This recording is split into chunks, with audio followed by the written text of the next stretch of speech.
Vendredi dernier, le Conseil de sécurité des Nations Unies a approuvé une résolution qui extend le mandat de la MINUSTAH pendant un an. Et je vais vous dire que la résolution du Conseil de sécurité se base dans le rapport du secrétaire général au Conseil de sécurité qui explique la situation d'Haïti en général et les fonctions de la MINUSTAH. Je peux vous dire que la proposition du secrétaire général, la recommandation du secrétaire général au Conseil de sécurité qui a été bien accueillie et en fait approuvée comme mandat général, fait de la situation d'Haïti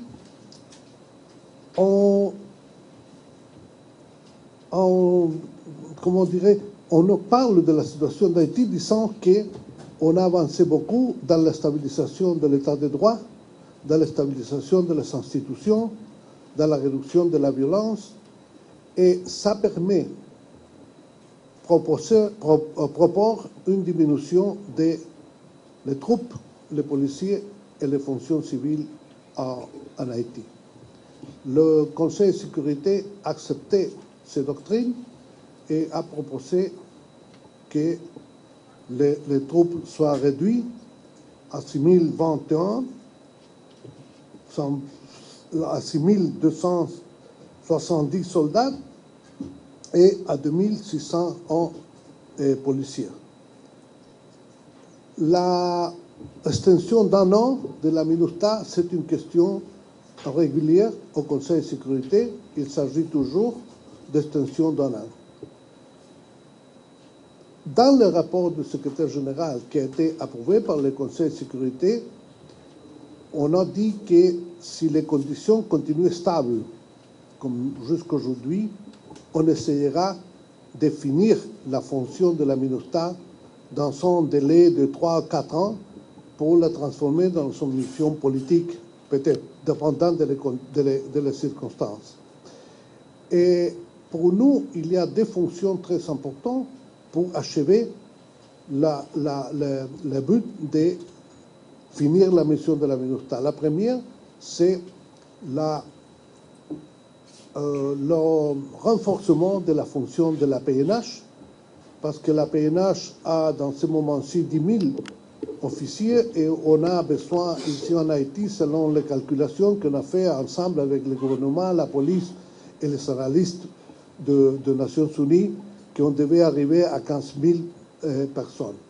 Et nous sommes en train d'approuver ou de travailler ensemble à la PNH pour que chaque nouveau recrutement considère 1200 personnes.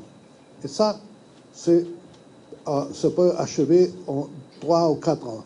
Après ça, pour nous, c'est important le processus d'établissement de les institutions de l'état de droit. Et on a fait des grands progrès pendant l'année qui étaient mentionnés dans le rapport et après aussi dans la résolution des Nations Unies, et qui sont la publication de la Constitution amendée, l'établissement du Conseil supérieur au pouvoir judiciaire, la recherche d'un conseil électoral permanent pour permettre les élections qui sont déjà en retard depuis 10 mois. L'ONU, ce n'est pas favorable à une à l'autre. L'ONU est favorable au respect de la Constitution en Haïti. Et la Constitution amendée, la Constitution 1987 a prévu un conseil électoral permanent. Avec un article transitoire, a prévu un conseil électoral provisoire pendant le temps que se créera le conseil électoral permanent. Ça, c'est la Constitution 1987. Le conseil électoral permanent appartient au texte permanent de la Constitution. Après qu'était publiée la Constitution amendée, on a fait un petit changement à la formation du conseil électoral permanent. On a changé la Cour de cassation par le Conseil supérieur du pouvoir judiciaire et on a changé l'Assemblée générale précisant qu'il doit être 2/3 de chaque chambre. C'est ça. Alors, les institutions qui doivent donner les noms pour la formation du Conseil électoral permanent, il existe. Avant, on n'avait pas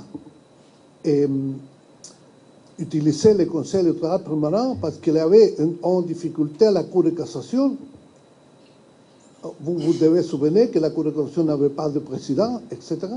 Mais surtout, on a commencé à travailler avec un Conseil électoral provisoire qui devait être seulement un Conseil provisoire pour une fois.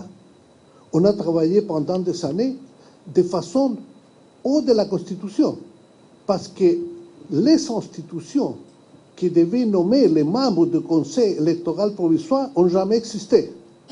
Et alors, on a trouvé un accord politique pour faire le Conseil électoral provisoire. Aujourd'hui, les institutions qui doivent nommer les représentants du Conseil électoral permanent, il existe. Il existe le Parlement, il existe le pouvoir exécutif, il existe le Conseil supérieur du pouvoir judiciaire.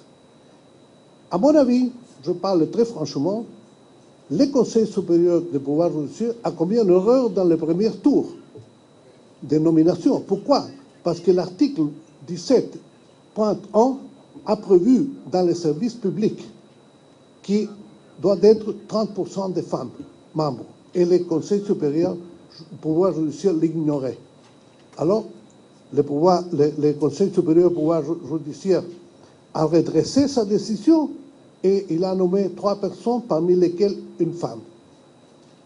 Je pense que le président de la République suivra le même chemin et le Parlement doit trouver la façon de se faire représenter au Conseil électoral permanent. C'est une question d'Haïti.